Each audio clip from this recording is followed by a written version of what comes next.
Et bonjour à tous, soyez les bienvenus. Merci de nous rejoindre dans LCI Tout Info avec toujours pas mal de questions autour du coronavirus. Nous sommes à quelques mois de l'été. Eh bien justement, c'est une des questions que l'on se pose aujourd'hui. Est-ce que l'été pourra freiner l'épidémie? Les vacances seront-elles possibles? Et puis nous analyserons les dernières déclarations ce matin d'Olivier Véran.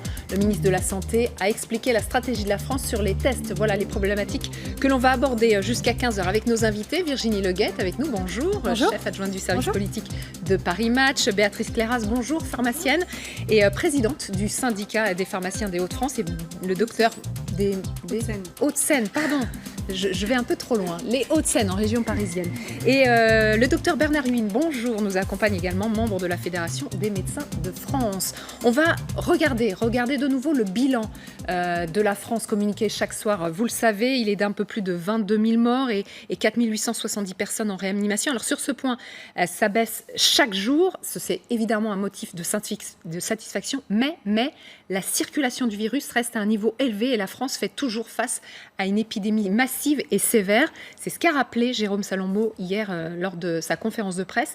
On aurait tendance à oublier qu'on est toujours en période de crise, docteur ?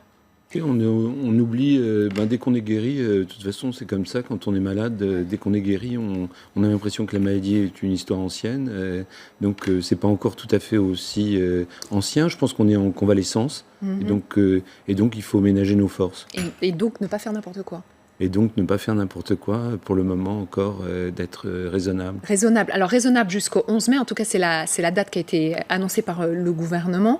C'est dans un tout petit peu plus de 2 semaines maintenant. Est-ce qu'à vous, médecins, ça vous paraît long ou assez court finalement? Il peut se passer pas mal de choses en 2 semaines. C'est assez court parce qu'il faut encore mettre en place beaucoup de choses. Il y a beaucoup de choses qui manquent pour un déconfinement de façon correcte. Donc en particulier des masques pour les patients. Oui, donc, on va y revenir. Donc des masques pour les médecins, c'est pas encore du tout des masques pour tous les soignants et tous les gens qui doivent intervenir dans la vie quotidienne. Béatrice Clairaz.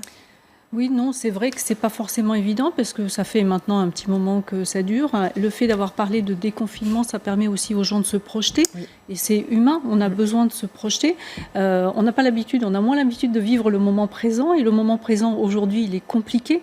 Donc, moi, je peux comprendre que les gens aient envie de se projeter, mais il faut effectivement pas oublier qu'on est encore en épidémie, qu'il y a quand même encore un certain nombre de morts et qu'il ne faut pas faire n'importe quoi malgré tout et qu'il ne faudra pas faire n'importe quoi après le 11 mai. On va y revenir justement, l'après 11 mai, à quoi ça peut ressembler. Virginie Leguette, c'était normal de la part du gouvernement de donner une date, c'est humain, Béatrice Clairaz l'a rappelé, mais n'allons pas trop vite non plus, on pourrait avoir tendance à dire que la bataille est gagnée, c'est loin d'être le cas. C'est-à-dire que c'était probablement normal d'avoir proposer un horizon aux Français. Est-ce que c'est normal d'avoir choisi la date du 11 mai? Là-dessus, les avis divergent.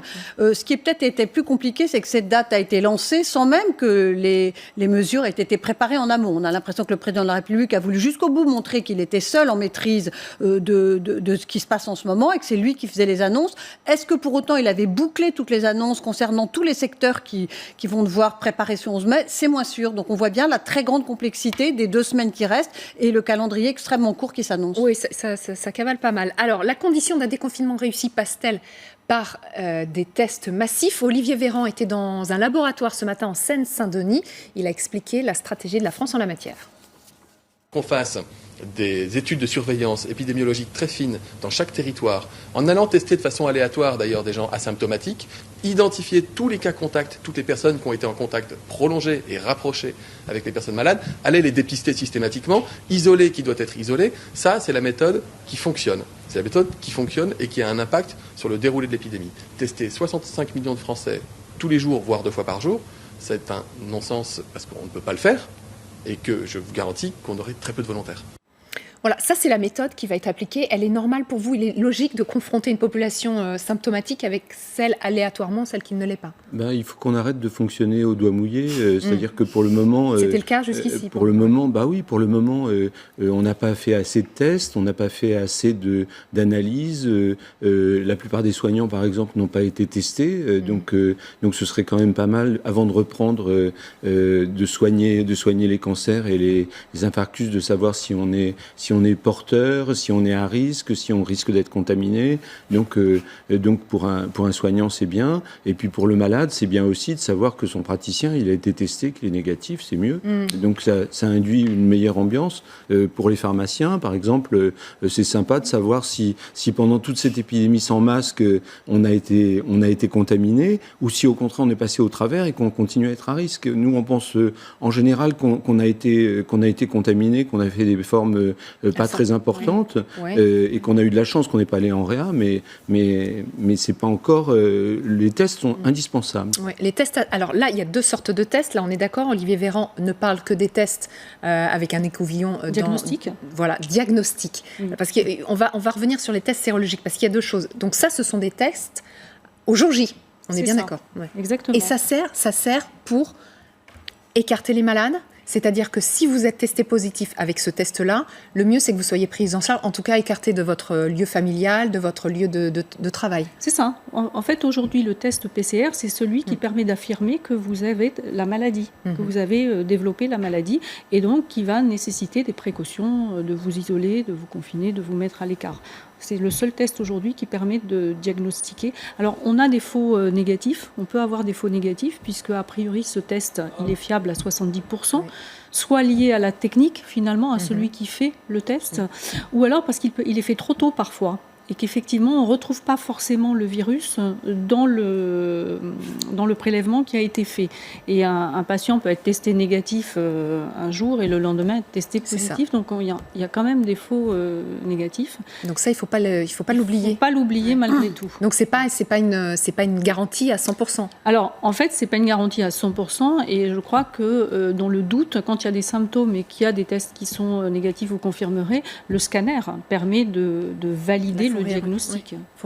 Oui, on utilise le scanner pour dépister les formes pulmonaires qui sont encore négatives. Puis il y a des formes qui ne sont pas du tout pulmonaires. Il y a des gens qui sont contagieux parce qu'ils ont une forme digestive. Et donc les prélèvements de sel, on ne les teste jamais. Donc déjà, ça représente une bonne partie.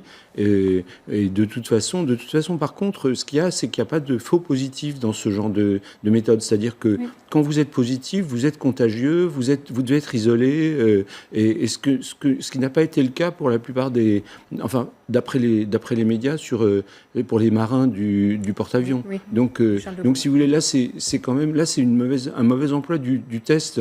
Globalement, quand on a un test positif, on est contagieux pendant une période jusqu'à ce que le test se négative. Donc ça, c'est sûr. Donc là, il faut l'isoler. Et alors, ça demande une logistique incroyable. Vous parliez du fait que faut que ce soit bien réalisé. Donc il faut des personnels qualifiés.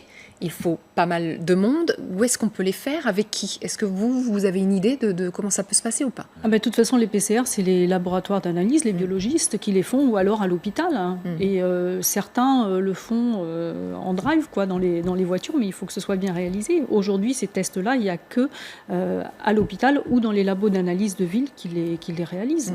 Oui, je pense qu'on va simplifier aussi les prélèvements. On parle beaucoup de prélèvements salivaires, c'est-à-dire au lieu de le prélever dans le nez, ce qui est très désagréable, le prélever dans la gorge, ce qui est quand même plus banal. Mais les labos, ils ont l'habitude de tous ces prélèvements. Les laboratoires de ville ou les laboratoires hospitaliers ont l'habitude de prélèvements complexes, très complexes ou peu complexes, mais ils ont l'habitude. Et maintenant, ils ont les moyens des précautions. C'est-à-dire que jusqu'à présent, ils n'avaient pas de masque, donc les laborantines se faisaient contaminer. Enfin, c'était embêtant quand même. Donc maintenant, on commence à avoir des masques dans les laboratoires. Enfin, ce sont des choses qui se normalisent après quand même un certain temps d'épidémie, heureusement. C'est ça. On commence, alors c'est le mot qu'on va retenir, on commence à en avoir alors que nous sommes presque fin avril, le 25. Oui, mais c'est vrai que c'est ce qui a aussi retardé la mise en place de la réalisation des tests en ville, puisqu'en fait, on avait des labos qui étaient prêts, mais qui n'avaient pas l'équipement nécessaire pour pouvoir se protéger et réaliser les tests dans des conditions de sécurité. Donc ça a été un des problèmes, puisque au démarrage, ils n'étaient même pas dans la liste des professionnels de santé à qui nous pouvions fournir les masques de protection. Donc c'est vrai que ça, il y a eu un retard un petit peu à l'allumage pour cette manque population. De protection, on sait effectivement, et l'administration française qui, encore une fois, a montré ses lourdeurs et sa capacité à freiner quelques actions un peu plus rapides. Ouais, on voit bien la lancinante, j'allais dire épineuse question à laquelle le gouvernement est confronté depuis maintenant presque 7 semaines en ce qui concerne les tests et les masques. Il n'a cessé de dire que les masques arrivaient, qu'ils étaient sur le point d'être arrivés, que tout le monde allait en avoir, et on s'aperçoit encore aujourd'hui, à vous écouter tous les deux, que nombre de personnels soignants n'en ont toujours pas. D'ailleurs, il suffit d'entendre les plaintes, même des personnels hospitaliers qui disent qu'ils ont des surblouses en plastique, disons un matériel de fortune, et qu'ils n'ont pas le bon matériel. Même chose pour les tests. Peut-être que cette stratégie de confinement, qui était une stratégie passive vis-à-vis du virus, où on enferme tout le monde chez soi et on ne fait rien d'autre, aurait pu être accompagnée, s'il y avait eu suffisamment de tests, d'une stratégie massive de dépistage, avec des tests faits en très grande quantité, ce qui aurait permis non seulement de dire, comme l'a dit le président de la République, de tester les personnes qui ont des symptômes, ce qui n'a pas grand intérêt, mais de tester tous ceux qui pouvaient être asymptomatiques, comme vous l'avez répété, qui donc pouvaient être extrêmement contagieux. Et ça, c'est quelque chose qui n'a pas été fait, faute de tests et de masques. Et je pense que ça va être l'éternelle et très grande difficulté dans laquelle va se retrouver l'exécutif une fois que la crise sera surmontée, que les questions pourront réellement se poser. C'est ça. On n'a pas été assez actifs pendant la période de confinement ? Je ne sais pas si on n'a pas été assez actif, mais en tout cas, il ne s'est rien passé. Enfin, il s'est passé pas suffisamment, si vous voulez. On a rappelé qu'il y avait eu des semaines. C'est-à-dire qu'on a eu l'impression d'attendre les masques, d'attendre les tests. Et on attend encore. Alors, personne ne dit qu'on va tester 2 fois par jour toute la France. Personne ne demande ça. Simplement, quand il y a un test dont on a besoin, il faut que comme pour toutes les autres maladies, on puisse juste le prescrire, que le malade aille au laboratoire, qu'on lui fasse, et puis qu'il revienne avec le résultat.